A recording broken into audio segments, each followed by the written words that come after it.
Hello friends, welcome to my YouTube channel or another video লৈ আজি আপোনালোকৰ মাজলৈ এটা ৰেচিপি লৈ আহিছো এটো হৈছে সুজি হালৱা ৰেচিপি হালৱাৰ ৰেচিপিটো মই কেনেকৈ বনালো আপোনালোকক দেখুৱাম সবৰে বনোৱাৰ ধৰণ বেলেগ বেলেগ হ'ব পাৰে মই এনেকৈ বনাই খাই ভাল পাওঁ আপোনালোকে ভিডিওটো শেষলৈকে চাব আৰু যদি ভাল লাগে লাইক কৰিব কমেন্ট কৰিব আৰু যদি মোৰ চেনেলটো নতুনকৈ চাইছে তেনেহলে সাবস্ক্ৰাইব কৰিবলৈ নাপাহৰিব তেনেহলে বলক ৰেচিপিটো বনাবলৈ আৰম্ভ কৰোঁ সুজি হালৱা বনাবৰ বাবে মই লৈ লৈছো এফালে চেনি আলমন্ড বাদাম কাটি লৈছো সৰু সৰু টুকুৰা কৰি বাকলি গুচাই লৈছো এফালে গাখীৰ লৈ লৈছো মই আমুল গাখীৰ গুলি লৈছো 200 ml বনাই লৈছো এইফালে সুজি লৈ লৈছো 100 গ্ৰাম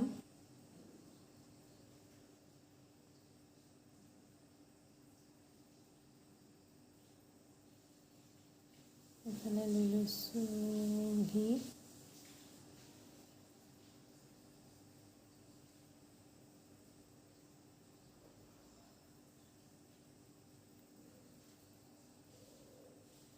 গেছটো জ্বলাই লৈ কেৰাহীখন অলপ দেৰি গৰম হ'বলৈ দিম তাৰ পিছত ঘিউ 2 চামুচ দি দিম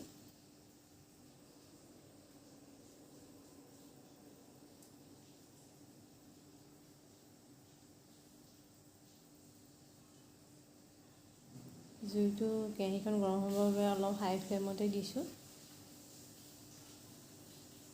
ঘিউটো যেতিয়া দিম তেতিয়া অলপ লো ফ্লেমত গেছটো দি ল'ব লাগিব নহলে ঘিউ জ্বলি যোৱা চান্স থাকে এতিয়া সুজিখিনি দি দিলো এতিয়া 2 মিনিট মান এদৰে ভাজি লম ভজাৰ পাছত 2 মিনিট ভজাৰ পাছত তাৰপিছত চেনি দি আকৌ 2 মিনিট ভাজিম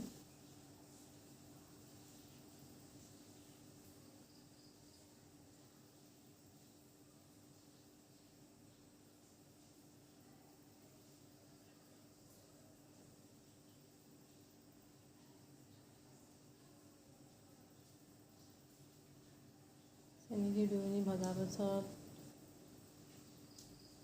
আলমন্ড বাদামখিনি ইয়াত দি দিম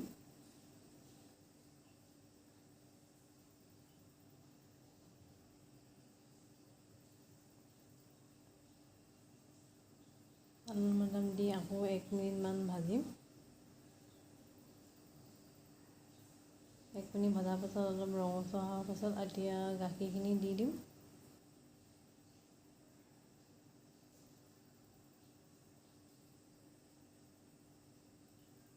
গাখীৰখিনি দিয়াৰ পিছত অলপ দেৰি লৰাই থাকিব লাগিব লৰোৱাৰ পাছত যেতিয়া শুকাই যাব লৰাই যেতিয়া শুকাব গেছটো অকণমান মিডিয়াম ফ্লেমত ৰাখিম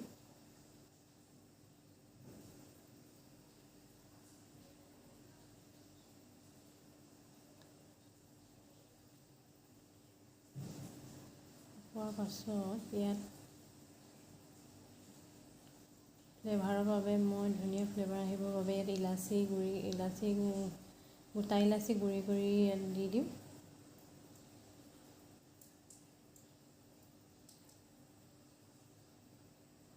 তাৰপিছত গেছৰ ফ্লেম অফ কৰি দিম এয়া হালৱা ৰেডি হৈ গ'ল